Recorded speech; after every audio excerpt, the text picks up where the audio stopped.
সরস্বতী পুজোয় 5 রাজযোগের বিস্ফোরণ। পুজোয় ভাগ্য বদলাতে চলেছে। 5 রাজযোগে কারা হবেন জীবনের উইনার? 23 জানুয়ারি ভাগ্য খুলছে এই 5 রাশির। আপনার রাশি আছে কি তালিকায়? কমেন্টে রাশি লিখুন। 4 গ্রহ সূর্য, বুধ, শুক্র ও মঙ্গল একই সঙ্গে মকর রাশিতে। এমন যোগ বহু বছর পর। 5টি শক্তিশালী রাজযোগ: বুধাদিত্য, লক্ষ্মীনারায়ণ, রুচক, শুক্রাদিত্য ও গজকেশরী যোগ। এবার আসি কোন কোন রাশির ভাগ্য খুলছে। কর্কট রাশি, পড়াশোনা, সম্মান ও সম্পত্তিতে সাফল্য।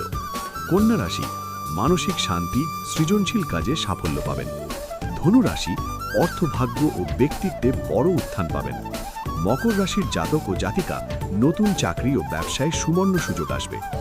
মীন রাশির মানুষের আটকে থাকা কাজ শেষ, সম্মান ও প্রতিষ্ঠা লাভ। মা সরস্বতীর কৃপায় আপনার রাশি থাকলে লাইক করুন, শেয়ার করুন আর ফলো করুন সেলেস্ট সূত্রা।